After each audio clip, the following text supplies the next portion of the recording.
should know how much it costs. You don't want to step on what you just condemned to death, cause you're afraid when leaves are sprinkling on your head. Feel ribs cracking when the clouds get black.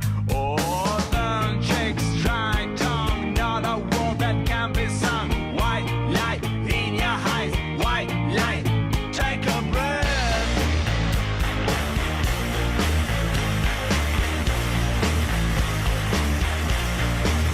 Oh, let the wind mess up your brain. Sleep and slide again and again.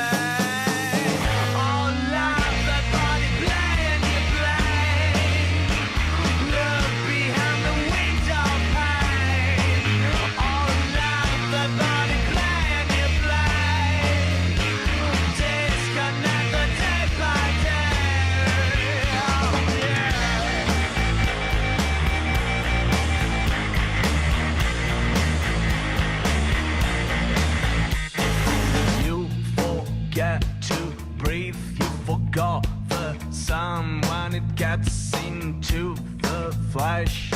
You gave up to let the wind shake your hair when you walk on grass. The earth is scraping your roots, I'm claiming the earth is scraping your roots, I'm claiming the earth.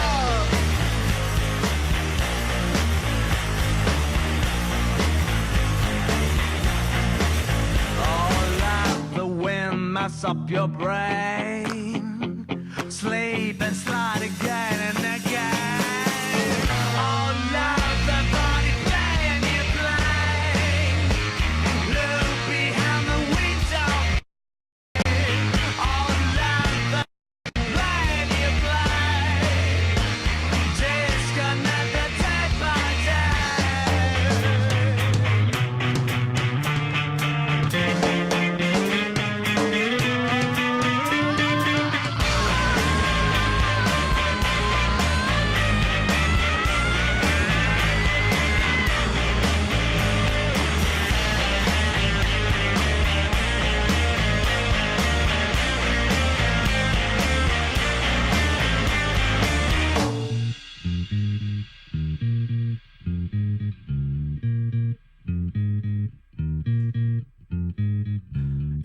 forget to breathe, you forgot the sun when it gets into the flesh.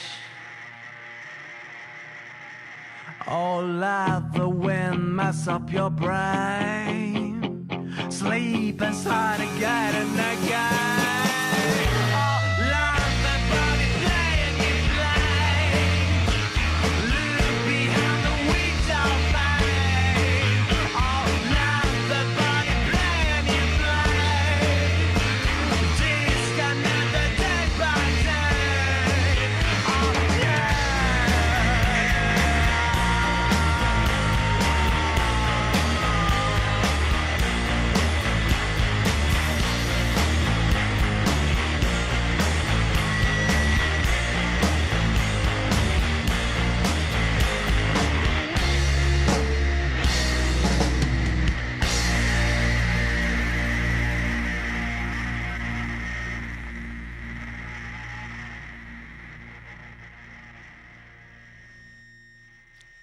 And there it is, song number 3 on this week's MSI. And let's go ahead and ask John Schroeder, what did you think of song number 3 here? I think that's a very interesting track as well. I think actually it stands up quite well. There's a really good solid rhythmic feel about it. And you know, it's the arrangement supports the voice throughout the track. It has very interesting breaks in it as well. I think it stands up. The thing I ask myself is to how strong it is from a commercial standpoint, or what the message of the song really is, or where it lies in respect to its commerciality. But as a track, I think it sits very well. I love the power of the rhythm, and I love the supports the voice this time. And yeah, I like it again. It's a very, very likable track. All right. I appreciate your thoughts. Ian, what did you think? Song number 3 this time. This reminds me of Blur, heavily of Blur, especially the chorus, the melody and the lyrical sort of quirkiness, and even the vocal with sort of a Londonish accent sort of being put on. Very, very Damon Albarn, very, very Blur. I see Blur releasing something like this back in the 90s. But I think that's where it is. It's back in the 90s. It's trying to be modernly commercial, but it hasn't quite got there from my point of view. I mean, don't get me wrong. It's an absolutely fantastic track. I really did enjoy it. As John says, there's some strong rhythmic qualities in there. The mix is good. The guitars sound great. On the guitars, the little sort of guitar solo bit towards the end was a bit quiet for my liking. And I didn't like all the guitar noise running under the sort of breakdown. It was just the bass and the vocals. And at the end, sort of fade out. Everyone's doing it. And it's just getting a bit cliched these days to sort of have your guitar making that. Just record it for the sake of it and whack it in the track. It just messes with vocals and that sometimes. I do it myself. I'm just plain, but it didn't work on this track for me. It's got strong dynamics. I love the stereos coming in the chorus. They really, really worked. They were mixed well. They were placed well. Although I did feel that the vocal chorus were a little bit too far back. I'd like to hear them up a bit more up front. But yeah, I like this. Quirky and sort of commercial and just a bit of fun, really. All right. Tom, I'm sure you have some thoughts on this as well. Your thoughts on song number 3. Well, I only got to hear 3 minutes and 20 seconds of it. I had to switch my source. Okay. And so I think that's enough to make a... Well, I can definitely say it's enough to say that I love the mix.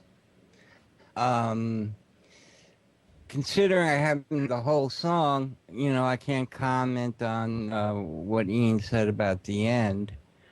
But this is what I meant by mixing a vocal in with the track. It's just a tad too low, and I'm really splitting hairs. That's because the mix was done so well, and as Ian said, the dynamic. I would have opted for, you know, a half a dB louder on the lead vocal. Produced very well. So it sounds like one of my mixes that I might have tossed out. You never know.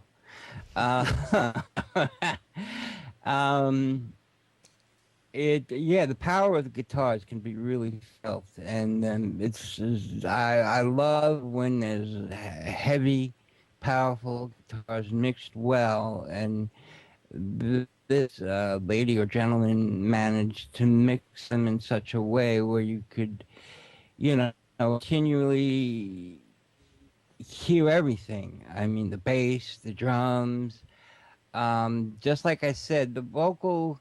I like every producer, I want a loud vocal, you know, but it is clever. As far as the commerciality of it, I think it's a viable song, commercially releasable. What makes it commercial to me is that intro is very cool. I love the sounds. I didn't actually, or don't remember hearing any of the noise Ian was referring to. So to me, then that means it wasn't much of a problem for me personally. It could also have been that I was, you know, just distracted trying to rush and get a good sound source, either song 3, the way it's written, or the bar, but I finally got it. over and all, I'll start it, though you haven't asked. This is my pick for number one, and I hope that doesn't ruin anybody's. Well, let me just invite everybody to vote in the Twitter poll, as well as you guys deciding on the song of the week. And I am going to let you go ahead and make that decision now. So, Tom, go ahead and say what you were saying. Hang about, guys. Hang about. We haven't heard who it is yet. And I want to put one more thing in as well. I want to put one more thing in. That intro that was really quiet at the start. I noticed Randolph commenting in the chat about that and how you crank the volume. And that is a common little trick that is used by engineers, from what I gather, to basically turn your volume up on your stereo. So when the song kicks in, you get it in force. Oh, yeah. I purposely pulled my hand away from the volume because, one, I know if the song was that soft, Rich would have said it's soft or something. It's. May I continue, or do you want to? No, go ahead, Tom. I did not tell you it was soft in the beginning, or whatever, because that's the way the song was produced, and I wanted to let you guys make the decisions for yourself without any outside influence. Perfectly said and perfectly done. All right, here's the song number 3 is a song called Get Lost by Phono Emergency Tool. Phono Emergency Tool, Get Lost is the name of the song. All right, now, gentlemen, and everyone in the audience, cast your vote on Twitter for the song of the week. I believe you were talking, Tom, on your choice. Yeah, I choose this because obviously it's the most powerful of the three. It's the best mix. And I really was impressed by the mix, and as you know, being a mix engineer for many years, I pay very close attention to mix, and for being a producer for many years, I really listened for things, sometimes to ruin the song because I'm too busy critiquing it in my head instead of just sitting down and enjoy it. This I will go back to. This actually, I will say, I feel so strongly about it. I will actually go back and after the show, hear the rest of the song. And remind me of the number? The name of the song? Number 1, 2, or 3. Which one was it? Number 3. Number 3. All right. Gentlemen, John, you and Ian have the decision to make now. Go on, John. Well, thanks, Ian. I will go for number 3 as well, because from a production point of view, I think it is the idea of what a record should sound like, the balance and the voice in relation to the backing, and so, it's a very powerful. It's as I say, I'm not sure about the commerciality of the song in today's marketplace, but it's all there really. It's good. It deserves to be the name track, I think. All right, Ian, your thoughts? Yeah, I think I've got. I thought 2 was very good. I liked the darkness and the atmospheres on that, and had got John with number 2, I would have been in a position to sort of decide, but it's got to be number 3. I think the guys are right, and I wouldn't want to take away from that. It's the best, the quirkiest, probably the most memorable of the show. All right, so there you have it.